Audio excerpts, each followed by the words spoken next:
Now we're going to learn how to play a basic rock and blues accompaniment. This is also referenced in the book that came along with your guitar. This is a sound you're going to recognize.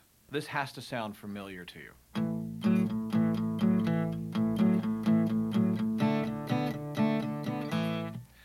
That kind of accompaniment has been used in rock and roll, blues, country, popular songs for decades. And you can start to play it right away. It's very, very simple.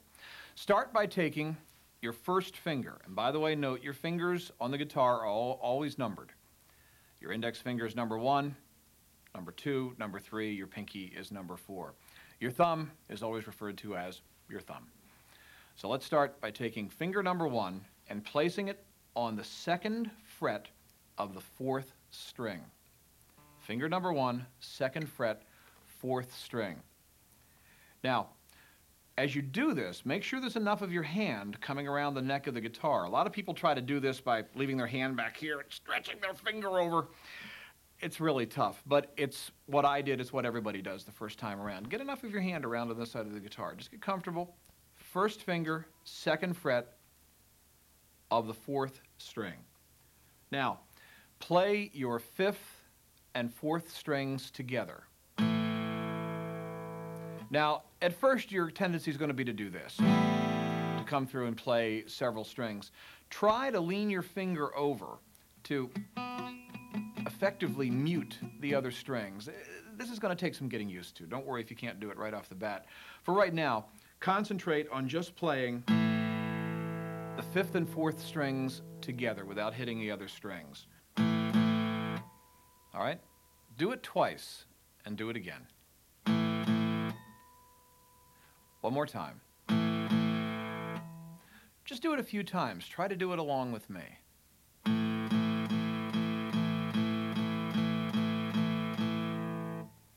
All right, now let's go to the next part of the accompaniment.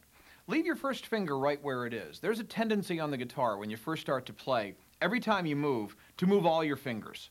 It's an awful lot of work, and it really slows you down. Leave your first finger anchored right there. If it feels uncomfortable, remember you're probably not getting enough of your hand around to this side of the neck. So just bring a little more hand around, a little more of your wrist forward, and then take your 3rd finger, place it on the 4th fret of the 4th string, just like that. And again, play your 5th and 4th strings together. All right, do it again. One more time. Now, we're going to go back and forth, playing each one twice, from here to here.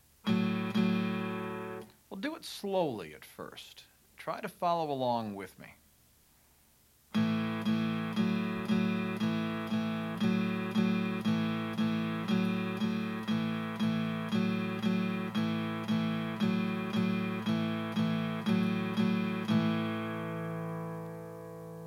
Now, you might have been getting this.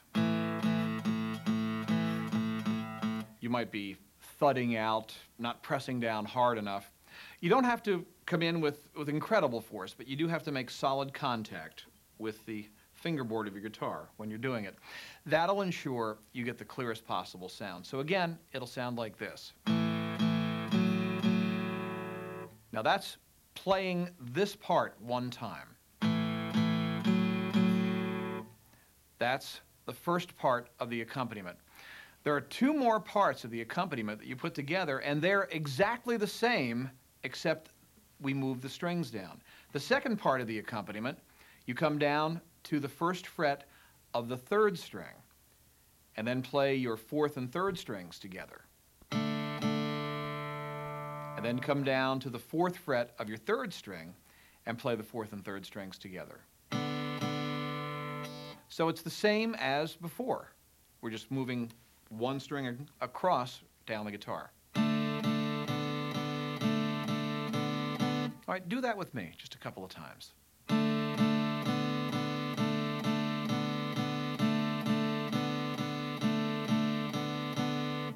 All right, now At this point, don't be afraid to wind the tape back and check this out. If you've never played before, this is a whole new concept for you. The third part of the accompaniment is exactly the same sort of idea, but now you're coming over, putting your first finger down on the second fret of the fifth string and playing the sixth and fifth strings together. Then taking the third finger and placing it down on the fourth fret of the fifth string, and again playing the sixth and fifth strings together. So, going back and forth, playing each one twice, it'll sound like this.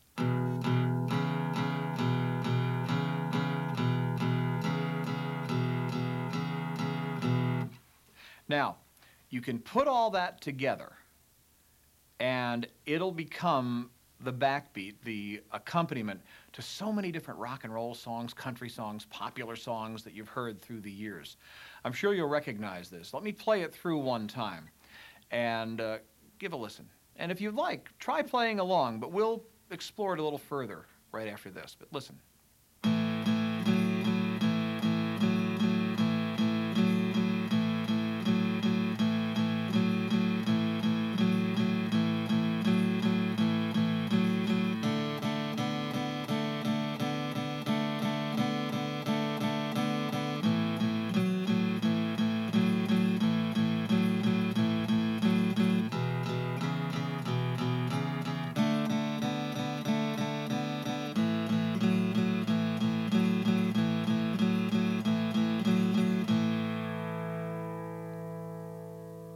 I'll take you through this. It's really simple. It's a basic 12-bar blues that will let you accompany and let you play along with so many different popular songs and sing along with so many different songs that you know.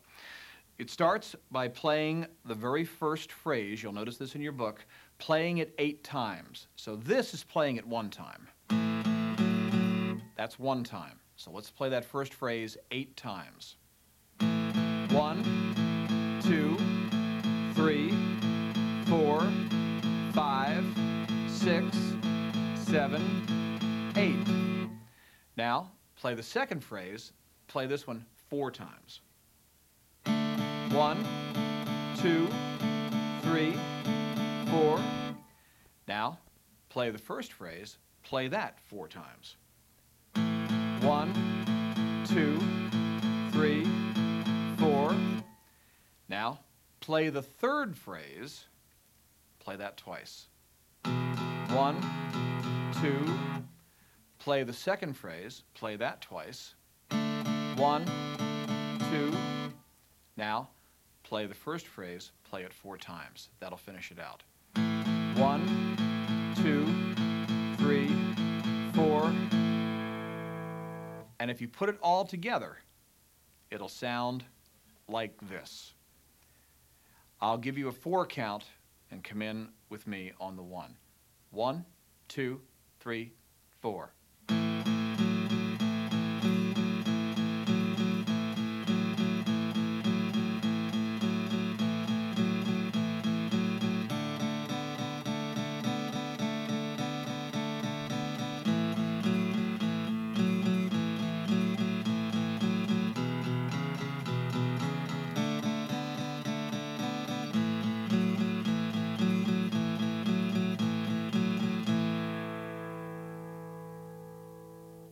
Now you can try varying the rhythm on this.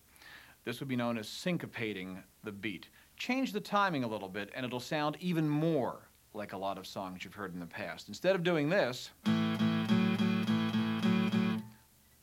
hold just a little longer on one of them like this.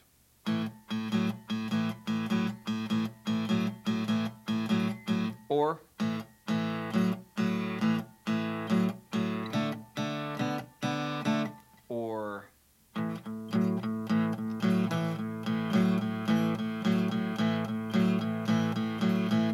play around with the rhythm and the feel of it, but always play it in the same order.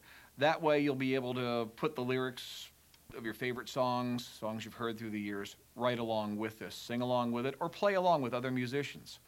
Now that's a basic rhythm background. Next, we're going to talk about lead guitar and how it's really not as difficult as it might seem.